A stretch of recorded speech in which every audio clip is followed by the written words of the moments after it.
Assalamualaikum warahmatullahi wabarakatuh. Bismillahirrahmanirrahim. Alhamdulillahilladzi manna 'alaina bi ni'matil Islam wa ja'alana min khidami sunnati nabiyil Mustafa alaihi salatu wassalam. Wassalatu wassalamu ala safwatihi min khalqihi wa khatami anbiya'ihi sayyidina wa nabiyina Muhammadin min abdillahi wa ala alihi wa sahbihi wa mawalah. Amma ba'du. Selamat siang anak-anak sekalian. Wa kelas 10 Madrasatul Quran yang saat ini masih belum bisa hadir di pondok ini untuk mengikuti pembelajaran. Namun kita tetap berusaha menuntut ilmu dengan segala cara yang bisa kita lakukan. Alhamdulillah kali ini melalui pembelajaran sistem daring dan video ini kita dapat bermujahadah bermuka dalam rangka mengikuti. Untuk kesempatan kali ini rekan-rekan saya Bapak Ainur Rafiq ya. Kalau di sekolah ini kalian nanti akan mengenal saya sebagai wakasiswaan. Saya memegang beberapa mata pelajaran. Salah satu dari mata pelajaran ini adalah pelajaran ilmu hadis atau dikenal dengan ilmu mustalahul hadis. Anak-anakku sekalian, semoga kalian di rumah tetap dalam keadaan sehat, diberikan kekuatan, kesabaran oleh Allah, sehingga kita tetap bisa melaksanakan tugas-tugas kita dengan baik, ya. Walaupun dalam keadaan yang sangat terbatas, semoga tetap bisa khidmat kepada ilmu dan Allah memberikan kemudahan dan ilmu yang bermanfaat. Baiklah anak-anakku sekalian, supaya tidak terlalu panjang lebar dalam mukadimah, mari kita mulai pembelajaran pada kesempatan ini dengan bacaan Ummul Quran. Semoga Allah memberikan kita kemudahan, ilmu yang bermanfaat, dan diberikan kesabaran, kesabaran, zahiran wa batinan. Al-Fatihah. Bismillahirrahmanirrahim. Bismillahirrahmanirrahim. Alhamdulillahirabbil alamin arrahmanir rahim maliki yaumiddin. Iyyaka na'budu wa iyyaka nasta'in. Ihdinas siratal mustaqim. Shiratal ladzina an'amta 'alaihim ghairil maghdubi 'alaihim waladdallin. Baiklah anak-anak sekalian, langsung saja. Pelajaran kali ini yang akan kita pelajari kali ini adalah ilmu hadis atau mustalahul hadis. Kita punya pegangan seperti ini kitabnya. Kalau nanti kalian sudah di pondok, kalian akan diberikan atau diberikan pegangan kitab semacam ini. Kitab Taisiru Mustalahul Hadis. Ini berupa kitab kuning ya. Kitab kuning. Sehingga nanti pembelajarannya kita memaknai per kalimat. Nah untuk itu perlu kiranya saya sampaikan di awal sebagai mukadimah. Jika memungkinkan nanti saya akan memaknai kalimat per kalimat, tetapi saya akan menerjemahnya ke bahasa Indonesia juga supaya kalian terutama anak-anak yang tidak mengerti bahasa Jawa ini bisa langsung mengerti maksud daripada pembahasan atau pelajaran kita kali ini. Anak-anakku sekalian, pelajaran pertama dalam ilmu hadis ini tentu adalah mempelajari beberapa definisi tentang hadis. Untuk itu saya akan menjelaskan sedikit sebagai mukadimah beberapa ta'rifat auliyah, ta'rifatun auliyatun. Kalau dalam bahasa Indonesianya adalah beberapa definisi awal tentang ilmu hadis, juga tentang hadis.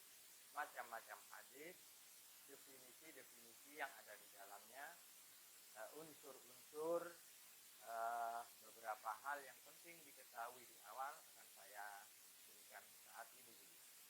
Lalu selanjutnya nanti kita akan masuk pada pembahasan fasal, yaitu pembagian hadis dengan melihat sampainya kepada kita.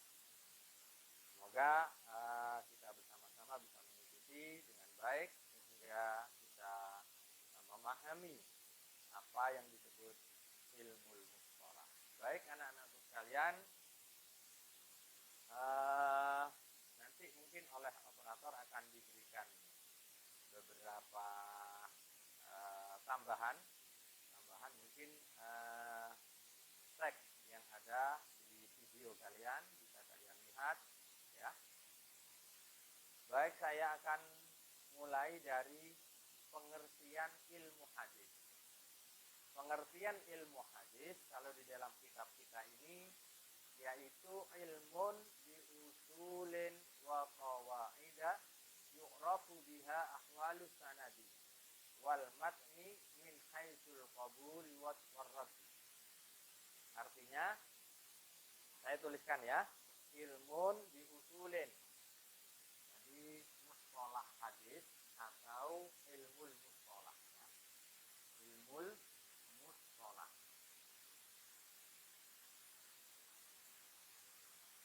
Ilmun yu'rafu biha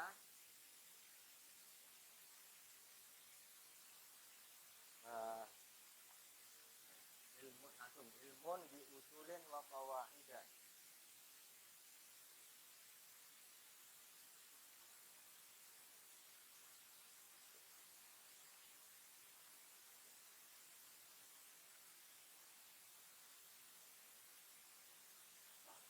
Yu'rafu biha ahwalus sanadi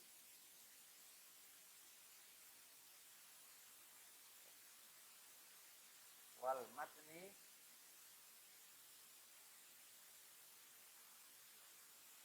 min haitsul qabul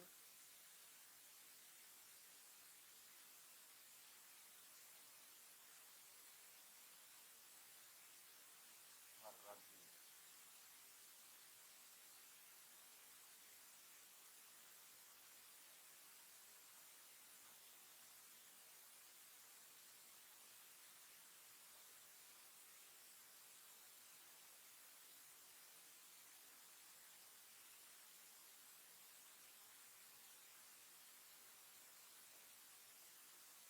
Baik. Ya, saya artikan anak-anak sekalian, yang disebut ilmu mustalah adalah ilmu biusulin dengan pokok-pokok, dasar-dasar, wa qawaida dan beberapa kaidah. Jadi ilmu dengan dasar ilmu dasar, ilmu pokok, fondasi, wa qawaida dan beberapa kaidah yu'rafu biha yang bisa diketahui dengan ilmu usul dan qawaid ini ahwalus sanadi beberapa keadaan sanad. Ahwalus sanadi beberapa keadaan sanad. Wal matni dan matan. Min haitsul qabuli dari segi diterimanya hadis, war raddi dan ditolaknya hadis. Kalian mungkin masih asing dengan bahasa ini, ahwalus sanad. Apa yang disebut sanad?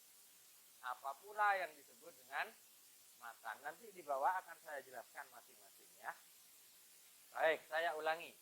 Yang disebut ilmu mustalah atau ilmu hadis ya, yang kita maksud saat ini adalah ilmu dengan usul atau beberapa pokok, fondasi, dasar-dasar, wa qawaida beberapa kaidah, yu'rafu biha yang bisa diketahui dengan dasar dan kaidah ini, ahwalus sanadi beberapa keadaan sanad, wal matni dan matan, min haitsul qabuli dari sisi diterimanya hadis, war raddi dan ditolaknya hadis. Perlu diketahui anak-anak sekalian, hadis itu bukan semua hadis terus kita jadikan dalil, tidak. Karena hadis itu ada tingkatan masing-masing. Nanti ada hadis sahih, ada hadis hasan, ada hadis dhaif ya. Nah, di antara tiga hadis ini ada hadis yang diterima. Nah, yang diterima ini disebut hadis yang makbul namanya, ya. Nah, hadis yang tidak diterima itu disebut mardud. Di sini ditulisnya dengan raddi.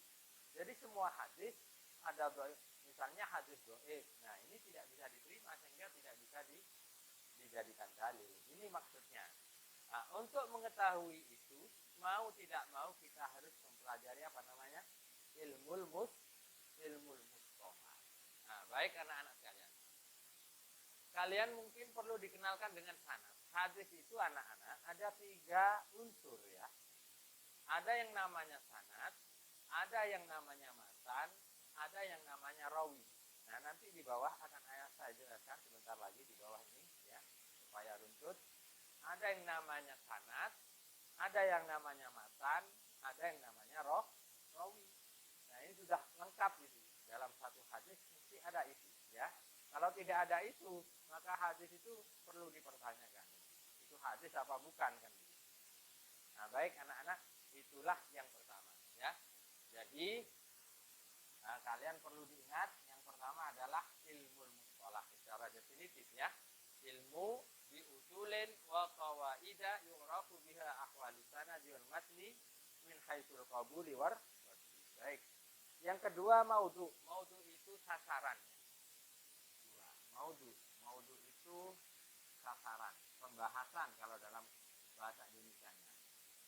Maudhu'uhu, ya. Kalian nanti kalau sudah punya kitab, ya akan menjumpai tulisan seperti ini. Maudhu'uhu. Sasarannya yang akan dibahas di sini adalah as-sanadu. Nah, ini, ya. Baru kita berjumpa dengan as-sanadu yang tadi di atas disebut. Wal as-sanadu wal matnu, ya. Wal matnu. Matnu min haitsul qabul warrad. Min haitsul qabul warrad.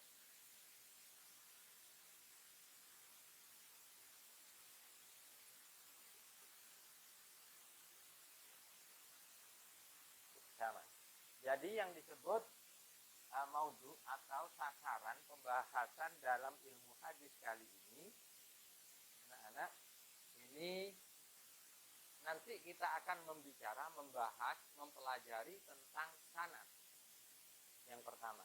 Yang kedua, kita akan mempelajari tentang matan. Matan itu isinya hadis, ya. Sanad itu adalah yang menyampaikan hadis, mata rantai yang menyampaikan hadis sampai kepada Rasulullah. Nah, ini sanad. Kalau matan isinya hadis, nanti saya jelaskan, ya. Saya contohkan. Min haitsul qabuli war raddi. Min haitsul qabul dari sisi diterimanya hadis, war raddi dan ditolaknya hadis. Baik, akan saya sebutkan atau saya jelaskan karena hadis ini unsurnya tadi itu ada, saya katakan ada sanad, ya. Ada sanad. Kemudian ada matan, ya. Kemudian ada rawi. Rawi. Siapa mereka ini? Nah, kalian bisa memperhatikan, menuliskannya, ya. Saya berikan definisi secara harfiah di sini. Bentar, saya carikan yang lebih tepat, bahasa yang lebih tepat, ya.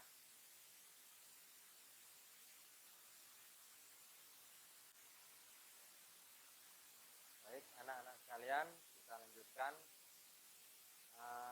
Tadi sampai pada sanad dan matan. Untuk itu kami tampilkan di sini sebuah contoh hadis lengkap sanad, matan dan rawinya agar kalian bisa lebih jelas, ya. Namun sebelumnya akan kita pahami masing-masing maknanya. Jadi yang pertama adalah sanad di sini, ya. Sanad. Nah, maka di sini saya tulis as-sanad. Sanad, ya. As-sanad. Apa yang dimaksud dengan sanad, ya? Secara definitif, sanad itu adalah sandaran, ya. Dalam bahasa, secara bahasa, sanad itu adalah sandaran. Sedangkan menurut istilah yang disebut sanad sanad adalah silsilatul rijalil musilati ilal matni. Jadi silsilatul rijali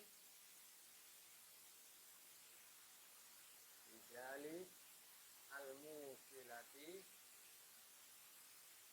ilal matni. Ya. Mata rantai beberapa orang atau beberapa orang yang menyampaikan kepada matan hadis itu disebut sanad ya. Nah, ini biasanya kalau dalam contoh ini silahkan kalian lihat. An simakin samitun nu'mana bena basirin qala kana nabiyyu. Nah, kita bisa beri garis begini. Jadi silsilatul rijal itu adalah mata rantai beberapa orang yang menyampaikan hadis ini sampai pada matan. Matannya mana hadis ini? Dari kana sopoan nabi ini sampai ke sini. Semua ini ya. Ini disebut matan. Ini disebut sanad. Ini dari sini ya. Dari sini disebut matan. Nah, sedangkan ini disebut rawi. Rawi.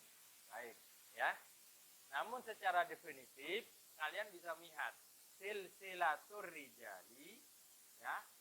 Beberapa mata rantai orang. Ini kan ada simak. Simak ini nama orang satu. Karena itu namun dua ya. Ya, Ibnu Basirin.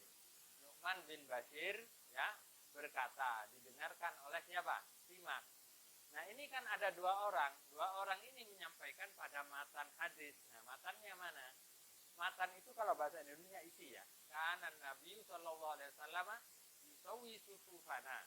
Yusawi sufufana ya. Nah, idza qumna lis-sholati fa idza stawaina kabbar. Rasulullah sallallahu alaihi wasallam meluruskan barisan kita ketika kita hendak melakukan sholat.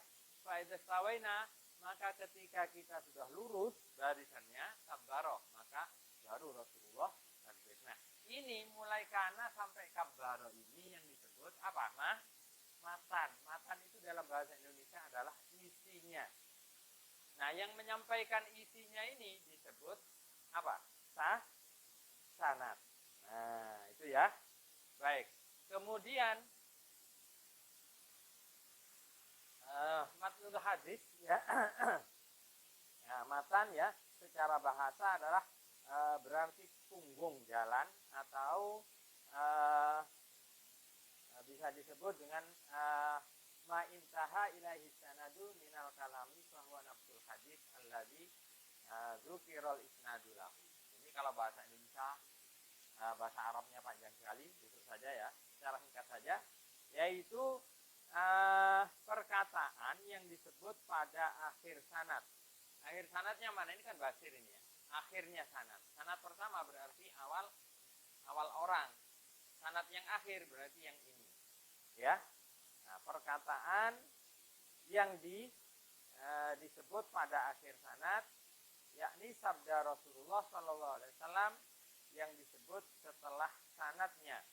Ini kan setelah sanad disebut. Ya. Kadang tidak kana, kadang qala sapa Rasulullah, ya. Karena Rasulullah kadang begitu, kadang yaqulu Rasulullah. Itu namanya mulai matan hadis, ya. Nah, sampai kepada akhir hadis ini yang disebut matan. Matan itu adalah inti daripada hadisnya.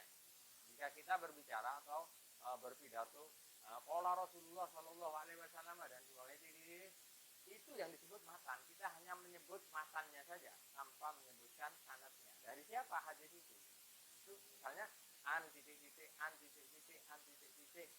Nah, itu sanad. Atau tidak dari an. Itu kalau hadisnya mu'an-an memakai an ya. Kalau hadisnya ada hadisnya itu disampaikan dengan ahbarona ya. Ahbaroni titik-titik, ahbaroni titik-titik, ahbaroni titik-titik atau ahbarona titik-titik begitu kan. Ada di dalam kitab-kitab yang kita. Atau haddatsani atau haddasana titik-titik, haddasani, haddasana titik-titik, sampai kepada matan. Nah, ini bahasa-bahasa yang ada dalam sanad ya. Atau ada amba'ana atau amba'ani titik-titik, amba'ani titik-titik, sampai kepada matan. Atau dengan bahasa sami'tu atau sami'na. Sami'tu itu saya mendengar titik-titik, kemudian sami'tu titik-titik seperti ini, sami'tu titik-titik, sami'tu kemudian qala kana Rasulullah. Nah, ini semuanya sanad, yang ini namanya matan, isinya atau inti daripada hadis. Baik, tinggal terakhir. Kemudian rawi. Rawi itu apa? Rawi itu secara bahasa ya, secara bahasa adalah orang yang memindahkan hadis ya dari seorang guru kepada orang lain atau membukukannya ke dalam suatu kitab hadis, itu disebut rawi. Jadi orang yang memindahkan hadis dari seorang guru kepada orang lain ya, memindahkan berita dari seorang guru kepada orang lain. Nah, ini namanya rawi ya. Nah, beritanya itu disebut riwayat. Kemudian yang menyampaikan disebut rawi. Rawi ini bisa jadi tidak satu anak-anak, bisa jadi banyak ya. Rawahu Abu Dawud, misalnya wa Ibnu Majah ya, wa Ibnu Majah. Kemudian wa Tirmidzi misalnya ada ya. Bisa jadi begitu banyak rawinya. Seperti sanad ini yang banyak ini ya. Karena hadis ini masing-masing guru, masing-masing imam ini meriwayatkan hadis yang sama ini dari jalan yang sama. Sehingga ini diriwayatkan oleh orang banyak, namanya rawi. Kalau rawi ini satu, kalau orang banyak disebut ruwat. Ruwatun ya. Ruwat. Ruwatun. Ruwatun. Jamak, memakai jamak muannats ya. Beberapa rawi. Jadi hadis ini disampaikan oleh beberapa rawi. Saking umumnya hadisnya sampai imam-imam perawi hadis itu meriwayatkan semuanya, itu namanya ruwatuhu. Nah, begitu ya. Baik anak-anak sekalian, saya kira kalian bisa memahami itu ya, seputar apa namanya tadi, maudhu ya, maudhu atau sasaran pembelajaran. Perlu diingat karena apa, di dalam kitab kita ini hanya maudhu'uhu as-sanadu wal matnu. Lah rawinya mana kok tidak dibahas? Kok hanya sanad dan matan saja yang dibahas? Padahal unsurnya hadis itu ada sanad, ada matan, ada rawi. Kenapa rawi tidak dibahas?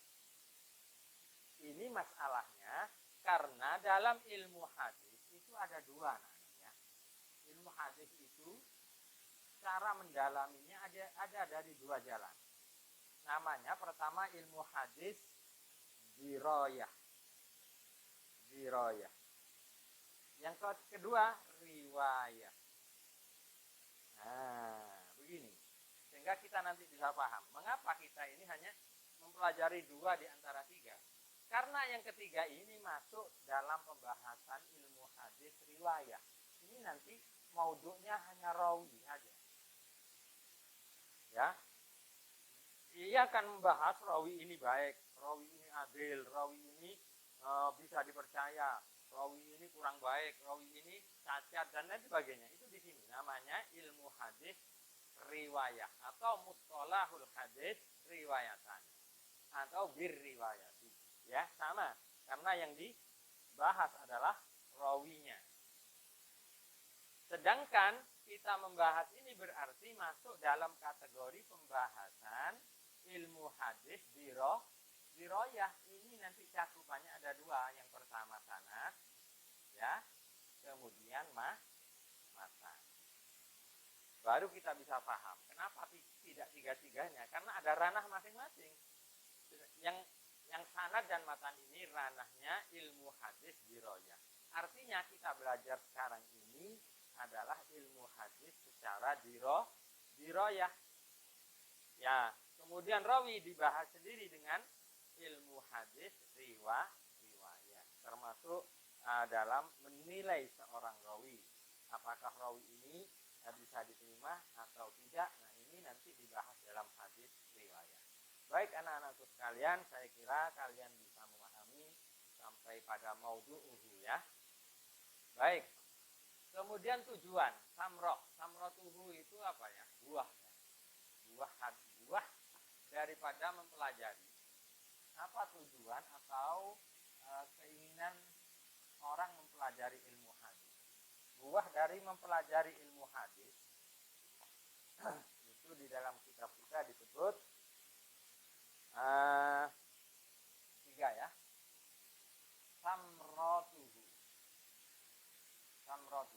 Samrotuhu itu artinya buahnya. Kalau dalam bahasa itu buahnya. Tapi ini mungkin bisa diartikan dengan tujuan ya. Tujuan daripada mempelajari ilmu hadis diroya apa? Di kitab kita disebut tamyizus sahih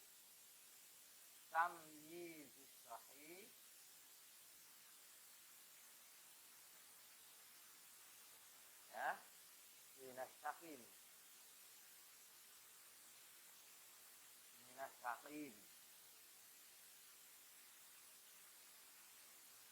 minal ahadits. Baik. Tamyizus sahihi minas saqimi minal ahadits. Perhatikan buah atau tujuan kita mempelajari ilmu diroyah ini pertama tamyizus sahih, untuk membedakan antara hadis yang sahih. Sekali lagi, agar kita bisa membedakan antara hadis yang sahih minas sakimi, dari hadis yang berpenyakit, dari hadis yang tidak sahih. Sakim ini dalam bahasa itu kan sakit. Jadi hadis kalau ada illatnya disebut hadis yang sakit. Sakit itu artinya tidak sahih ya. Minas sakimi, dari hadis yang tidak sahih atau yang sakit gitu ya, kena illat, kena penyakit. Minal ahadisi, dari beberapa hadis. Kita tahu beberapa hadis itu hadis Rasulullah kan luar biasa banyaknya. Karena apapun yang dikatakan Rasulullah, yang dilakukan Rasulullah, itu semuanya bisa masuk dalam kategori hadis. Sehingga bisa dipilih hadis ini yang betul-betul dari Rasulullah, betul-betul berkualitas mana.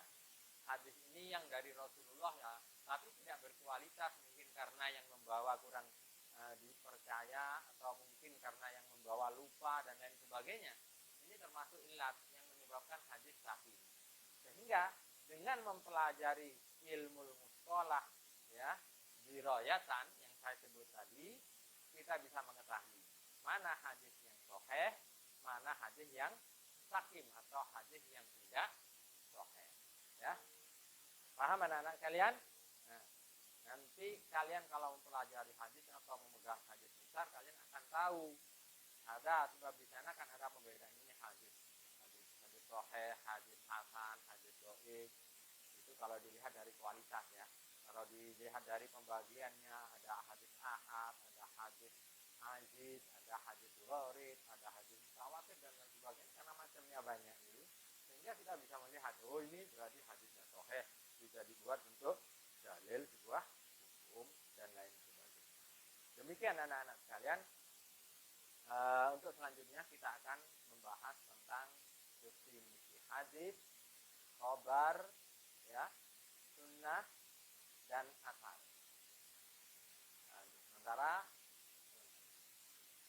Sementara kalian bisa memahami penjelasan saya sebelumnya. Nanti kita sambung lagi. Ya. Baik anak-anak sekalian. Selanjutnya kita akan mempelajari beberapa definisi sebagaimana yang sudah saya tuliskan berikut ini. Pertama, kita akan mempelajari tentang atau memahami tentang definisi hadis. Ya, sebagaimana yang sudah saya sampaikan. Definisinya apa? Takrifnya apa? Apa yang disebut hadis? Kemudian di kitab kita itu yang selanjutnya adalah khabar. Apa yang disebut khabar? Kemudian selanjutnya kita akan mempelajari tentang asar, al-asaru, asar ya. Nah, kitab ini tidak menyebut, sebetulnya masih ada satu lagi, yaitu as-sunnatu.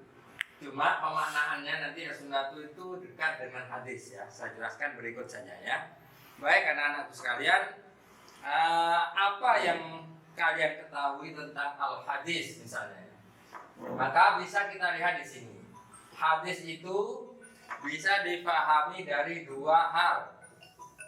Bisa dipahami dari dua hal. Pertama, lughatan dan istilahan ya.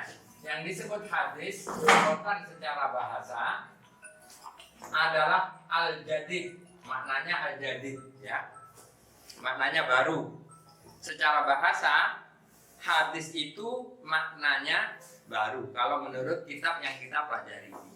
Sebetulnya para ulama memberikan pemaknaan hadis ini secara bahasa itu ada 3 macam. Yang pertama memang al-jadid ini. Al-jadid ini atau baru ya. Baru. Seperti bahasa hadisul ahdi bil Islam. Baru masuk Islam. Ya, seperti itu ya. Yang kedua, itu secara bahasa sebetulnya ada lagi. Yang pertama qorib. Qorib itu dekat, juga maknanya hadis, qorib ya, qorib. Kemudian dimaknakan khobar. Khobar itu berita. Hadis, haddasana itu karenanya dimaknakan berita ya. Kalau dalam Al-Quran, wa amma bi ni'mati rabbika fahaddis. Nah, itu kan ada fahaddis. Maka sebarkan beritanya. Nah, itu begitu ya. Jadi secara bahasa sebetulnya para ulama sepakat bahwa makna hadis itu ada 3. Jadi qorib, khabar. Jadi artinya baru, qorib artinya apa namanya? Dekat.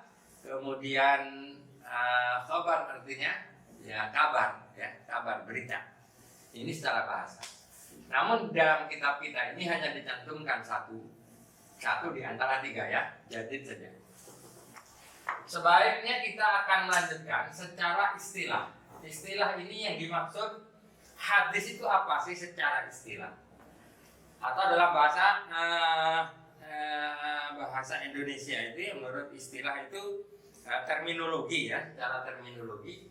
Ma'udifa ilan Nabi sallallahu alaihi wasallam min qaulin au fi'lin au takririn au sifatin.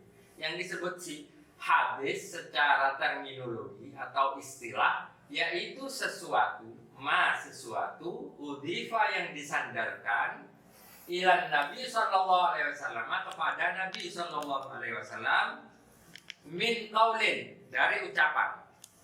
Jadi kita kan sering mengatakan menjumpai hadis qala Rasulullah, qala Nabi sallallahu alaihi wasallam, kan begitu qala. Nah, itu namanya min qaulin. Jadi Rasulullah berkata. Nah, perkataan Rasulullah ini yang disebut hadis. Min haisul qaul, min qaulin ya.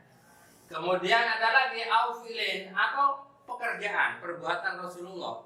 Biasanya cirinya hadisnya seperti yang tadi saya contohkan, Kanan Nabi sallallahu alaihi wasallam yusawi sufufana. Karena itu kalau orang Jawa mengartikan tinemu, dijumpai, ada, pernah terjadi. Rasulullah itu kalau mau sholat bersama para sahabat itu tidak keburu takbir, tapi menyuruh sahabatnya berbaris. Kalau imam sekarang kan biasanya sawu sufufakum fa inna tasbatas sufufi min tamami shalah, misalnya begitu ya, bahasa itu boleh saja dikarang itu karena memang Rasulullah ketika itu pernah atau sering sekali kalau bersama para sahabat dalam sholat jamaah, beliau tidak keburu takbir, meluruskan barisan para sahabat dulu, meluruskan safnya. Nah, ini hadisnya namanya hadis fi'li. Paham ya?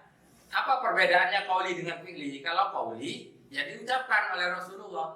Kalau fi'li ya dikerjakan oleh Rasulullah. Nah, itu begitu anak-anak ya.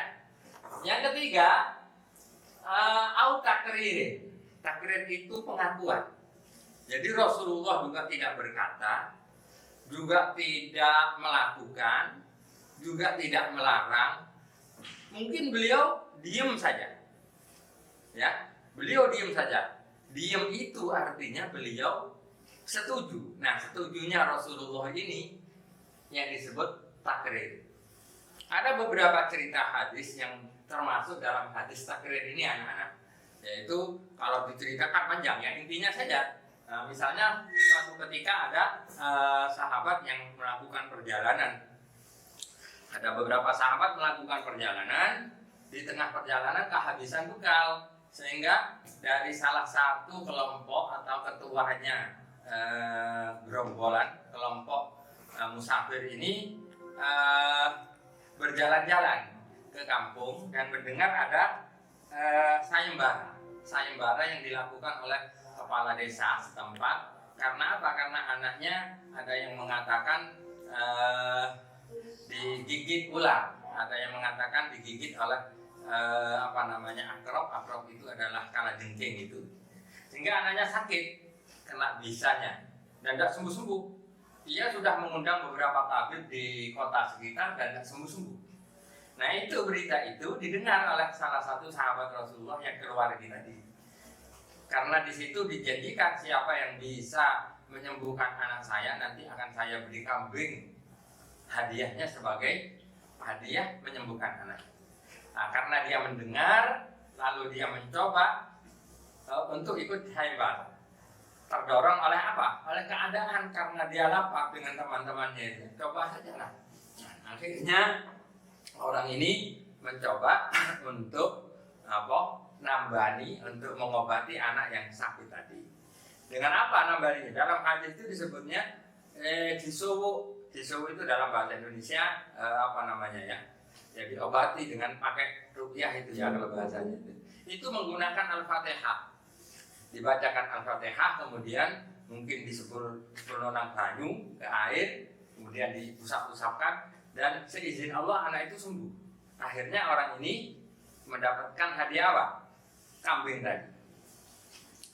Namun ketika itu dia tidak tahu apakah kambing ini hukumnya haram atau halal.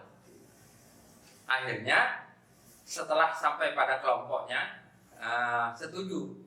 Ayo kalau begitu kita tanya kepada Rasulullah. Sowanlah mereka kepada Rasulullah. Ini kami mendapatkan kambing begini Rasulullah. Ini bagaimana hukumnya? Halal apa haram? Rasulullah tersenyum saja. Ya, Rasulullah tersenyum.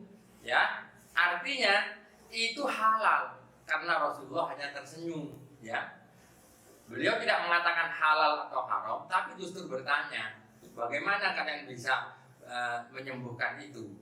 Kata Rasulullah, ya kami kan pernah mendengar Rasulullah bilang Al-Fatihatu lima quri'atlah. Fatihah itu bisa digunakan untuk apa saja. Akhirnya Rasulullah tersenyum. Nah, setelah itu Rasulullah bilang, kalau memang begitu sisakan untuk saya sebagian. Nah, itu artinya Rasulullah tidak bilang bahwa itu haram atau halal. Dengan takrir beliau seperti itu namanya hadis takriri, pengakuan Rasulullah bahwa itu adalah halal. Itu contoh dari hadis takriri anak-anak ya. Ada yang disebut sifatin.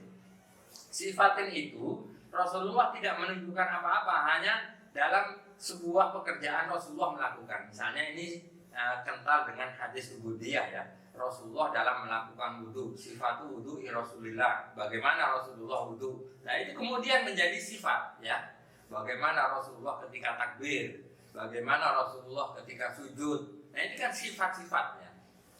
Nah, bagaimana Rasulullah kalau misalnya dalam keadaan tidak dalam ibadah bersama masyarakat dalam hal sosial, bagaimana Rasulullah menghadapi orang-orang yang miskin, Rasulullah menghadapi orang-orang kafir, Rasulullah menghadapi orang-orang yang marah, Rasulullah menghadapi keluarganya dan lain sebagainya, masyarakat gitu ya. Nah, ini sifat-sifat Rasulullah ini termasuk salah satu dari bagian hadis. Nah, itulah anak-anak sekalian, hadis ini yang disebut hadis adalah sesuatu yang disandarkan kepada Rasulullah atau Nabi dari perkataan beliau atau perbuatan beliau atau pernyataan takrir beliau, pengakuan beliau atau sifat beliau. Ya. Baik, makanya nanti dari pembagian ini selanjutnya nanti kita akan tahu hadis itu ada 3 atau ada 4 macam. Hadis qauli namanya, ada hadis fi'li, ada hadis takriri, ada hadis bukan sifat. Kalau dalam pembagiannya itu disebut niat ya, azmi ya, azam. Rasulullah itu berazam ya. Jadi ini ada 4 macam nanti pembagiannya sesuai dengan sampainya hadis itu dari Rasulullah ya. Nah, sekali lagi saya ulangi, hadis secara istilah ma'udhifa ilan nabi min qaulin au fi'lin au takririn au sifatin. Perkataan beliau, perbuatan beliau, kesaksian beliau atau sifat beliau, itu semuanya menjadi hadis. Sebetulnya makna hadis ini mirip dengan makna sunnah, karenanya di sini tidak disebut sunnah ya. Ada yang mengatakan sunnah itu adalah lebih luas. Kalau hadis hanya qaul saja, tapi kalau sunnah termasuk ini semua. Ada yang berpendapat semacam itu. Tetapi yang paling banyak diikuti adalah hadis dengan sunnah itu sama, muradif ya. Karena ya di sini tidak dibahas. Baik, untuk selanjutnya anak-anak supaya lebih singkat langsung saja. Yang kelima adalah khabar. Ya, selain hadis mungkin kita mendengarkan khabar dari Rasulullah. Khabar apa khabar itu? Khabar itu dalam bahasa lughatan an-naba. Naba itu cerita. Ya, cerita atau bisa dikatakan berita ya. Itu masuk dalam makna khabar. Secara istilah apa yang disebut khabar? Ini ada pengertian yang sempit, ada pengertian yang luas anak-anak. Kalau di sini langsung saja dibagi menjadi 3 ya. Kalau pengertian yang sempit itu bahwa yang disebut khabar ini sama dengan hadis. Ini pengertian yang sempit. Ya. Jadi pengertiannya yang disebut khabar menurut ini kan fihi salah satu aqwalin wa hiya muradifun lil hadis. Muradifun itu sama dengan hadis. Artinya yang disebut khabar juga ma'udhifa ila nabi sallallahu alaihi wasallam min qaulin au fi'lin au takririn au sifatin. Itu juga makna daripada khabar. Yang kedua, mughayyirun lahu, berbeda dengan hadis. Apa yang membedakan? Kalau di sini disebut fal hadisu ma jaa'a anin nabi sallallahu alaihi wasallam. Yang namanya hadis itu kan sesuatu yang disandarkan kepada Rasul saja, kepada Nabi saja, tidak kepada siapa. Jadi datangnya memang dari Rasulullah, itu namanya hadis. Ya. Kemudian yang disebut khabar, wal khabaru ma jaa'a an ghairihi. Jadi berita yang datang bukan dari Rasulullah, kadang dari sahabat. Sahabat Rasul mengatakan, misalnya kalau Ibnu Umar atau Ibnu Mas'ud titik-titik, itu bukan hadis, tapi disebut khabar. Paham anak-anak? Ini pengertian kedua. Jadi pengertian khabar yang kedua berbeda dengan hadis. Kalau hadis dari Rasulullah, kalau khabar dari selain Rasulullah. Yang ketiga, ada pengertian yang lebih umum, mencakup dari 2 pengertian ini. A'ammu minhu, lebih umum daripada pengertian hadis. Apa yang dimaksud kok lebih umum? Ai fal hadisu ma jaa'a anin nabi. Yang disebut hadis yaitu ma sesuatu jaa'a yang datang dari nabi saja. Wal khabar, sedangkan yang disebut khabar ma jaa'a anhu dari nabi wa an ghairihi, juga dari selain nabi. Jadi dari nabi juga disebut khabar sebagaimana pengertian pertama. Dari selain Nabi juga disebut khabar sebagaimana pengertian yang kedua. Ini pengertian yang lebih luas. Jadi kalian boleh memilih salah satu dari 3 pengertian ini. Kalau mau pengertian yang sempit, ya muradifun dengan al-hadis itu ya. Baik, lanjut saja anak-anak supaya tidak terlalu banyak memakan waktu ya. Yang keenam adalah al-asar. Al-asar ya. Ada yang disebut hadis, yang tadi saya katakan sama dengan sunnah ya. Ada yang disebut khabar, ada yang disebut asar. Asar itu secara bahasa baqiyatu syai'in. Baqiyatu syai'in itu bekas sesuatu, atau dalam bahasa Indonesia yang lebih bisa dipahami apa ya? Kalau orang Jawa itu mengatakan labet. Labet itu apa? Bekas. Nah, ini bekas daripada suatu apa pekerjaan. Di sini disebutkan, yang disebut baqiyatu syai'in itu apa sih?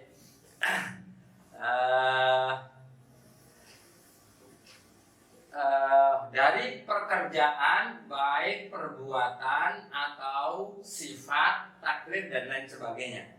Jadi ada bekas, apa bahasanya bekas itu dalam bahasa Indonesia yang lebih bisa dipahami itu ya,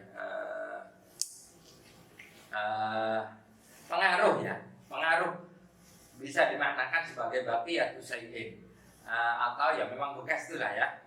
Nah, ini secara istilah ada dua pendapat anak-anak. Yang kalau tadi khobar ada 3, kalau asar ada 2. Yang pertama baqiyatu syai'in tadi secara istilah muradifun lil hadis, sama ya.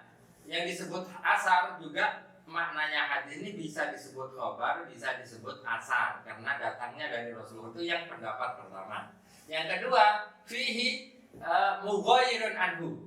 Mughayyirun itu berbeda dengan hadis. Kalau yang disebut hadis itu ma'udhifa ila nabi, sedangkan yang disebut asar ma'udhifa ila sahabati wat tabi'in, yaitu apa, atau sesuatu yang disandarkan kepada sahabat, wat tabi'in dan tabi'in. Tabi'in ini adalah generasi ya, generasi setelah sahabat. Generasi pertama itu kan Nabi Rasulullah. Setelah Rasulullah generasinya disebut generasi sahabat. Setelah sahabat generasinya disebut tabi'in. Tabi'in pertama itu hanya tabi'in begitu aja. Karena tabi'in kedua disebutnya tabi'in. Terus ada ketiga tabi'in, terus tabi'innya. Nah, ini yang disebut asar ini adalah apa-apa yang datang dari sahabat atau disandarkan kepada sahabat dan para tabi'in min aqwalin, dari qaul, perkataan, ucapan, au af'alin atau perbuatan.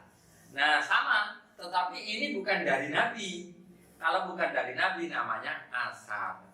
Misalnya qala Ali bin Abi Thalib, yang berkata kan bukan Rasulullah, tapi Nabi Ali. Ini kan sahabat. Nah, perkataan Ali inilah yang disebut asar. Qala Ibnu Mas'ud misalnya. Ibnu Abdullah bin Mas'ud berkata, bukan Rasulullah yang berkata, tapi Ibnu Mas'ud. Siapa Ibnu Mas'ud itu? Sahabat. Berarti ini masuk dalam asar, bukan dalam hadis, menurut pengertian yang kedua. Demikian anak-anak, semoga anak-anak bisa memilah masing-masing makna dari hadis, khabar, dan asar. Ya, untuk selanjutnya besok pertemuan yang akan datang kita akan masuk pada pemahaman atau pelajaran yang lebih luas maknanya tentang sanad, musnad, isnad, ya, dan lain sebagainya. Ya, ada muhaddis, ada hafid, ada al-hakim dan lain sebagainya. Nah, ini insya Allah kita akan pelajari pada pelajaran atau pertemuan yang akan datang. Baik anak-anakku sekalian, semoga apa yang saya sampaikan di sini bisa kalian mengerti. Saya harap kalian bisa, karena ini dalam bentuk video, kalian bisa mengulang-ulang mana yang kurang jelas ya, mana yang perlu dipertanyakan. Anak-anak boleh mencatatnya. Besok kalau kalian sampai di pondok, catatan itu sampaikan kepada Pak Rafiq. Ini dulu ketika Pak Rafiq buat video, saya mencatat begini Pak, ini bagaimana ini ya, begitu ya. Besok ditanyakan ketika anak-anak sudah sampai atau sudah diperbolehkan ke pondok ya, supaya anak-anak lebih paham.